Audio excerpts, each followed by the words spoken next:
I want to share with you the 5 blessings that breast cancer has brought to me.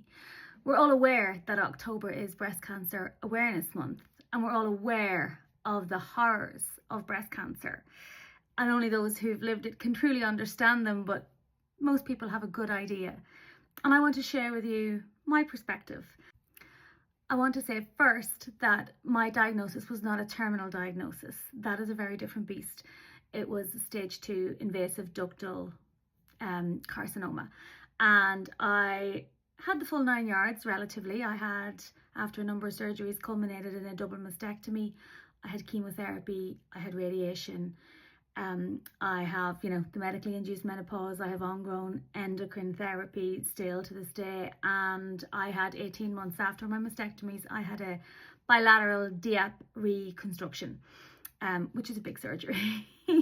So a lot went on.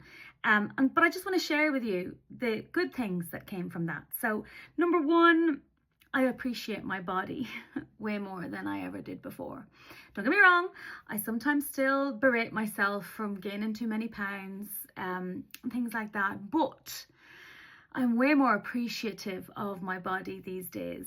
I'm way less critical of myself, of my little breasts that the doctors built for me. I love them. They're not what I had before, but I love them. So I'm way less critical of myself, and I won't allow other people to be as critical of me either, which is a big one for women. The second is I don't lament growing older. I was 39 at diagnosis. I turned 40 in the middle of chemo. I don't lament growing older. Each birthday isn't a or I'm not dreading 50 coming. I'm 45 now. I'm not dreading 50 coming. I'm not dreading 60. I'm not dreading 70, 80 or 90. I am here for it all. It is a privilege denied to many. Is a cliche, I know, but it is a privilege denied to many. And I do not regret growing older, not one single bit, because whilst my diagnosis wasn't terminal, your mind goes there. That's where it goes. So that's number 2. Number 3 is I focus on what's important more. Don't get me wrong, I can still get caught up in the silly things, but little things like, my daughter is 16 now and we're navigating the teenage years and all the challenges that come with that.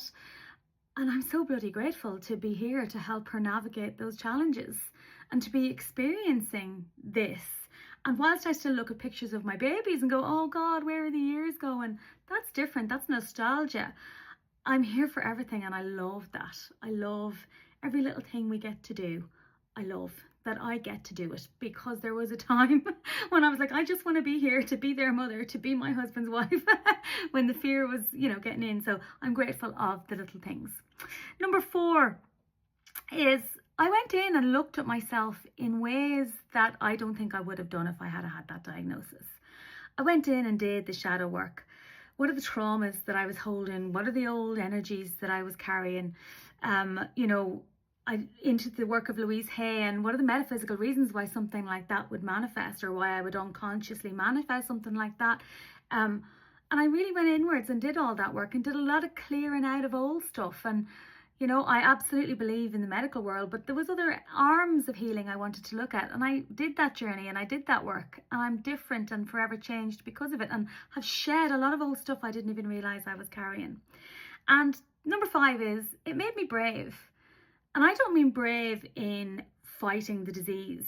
People say to you when you're on that journey, God, you're so brave. What option?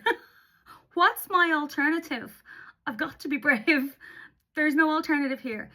But the bravery in that I care less about what people think these days.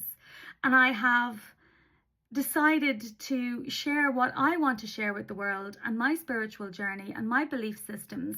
And they're all the belief systems that got me through that time and got me through it well, I think, and with a level of grace. And I'm brave.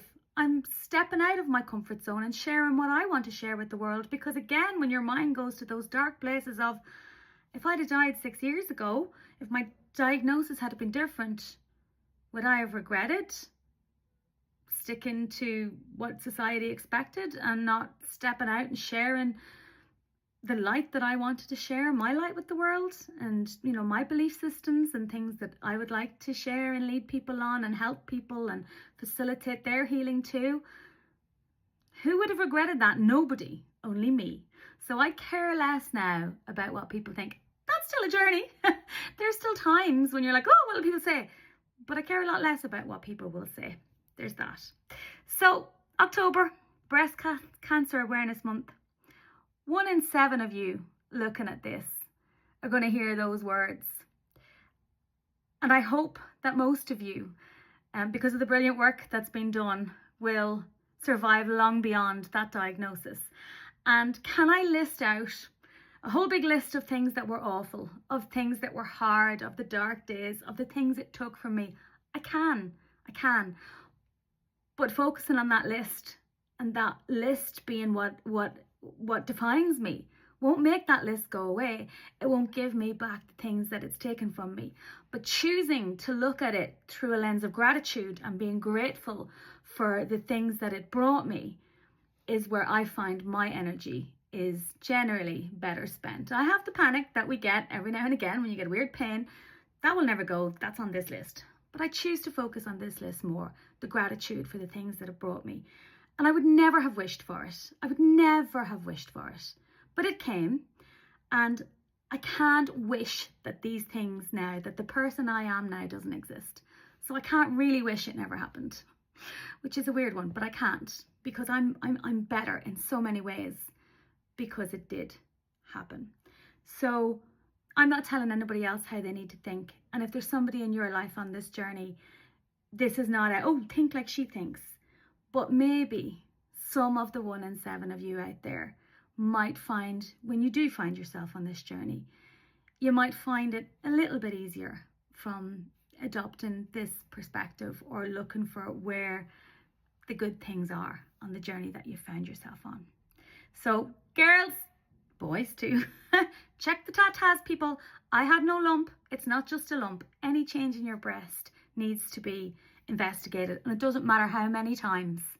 Go.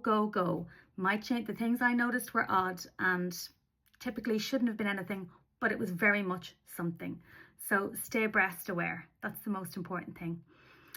Feel free to share this with anyone you think it might help, but please don't be triggered. I am aware that everyone's journey is different, and mine was not a dire diagnosis, and I absolutely appreciate that. Anyway, bye everybody.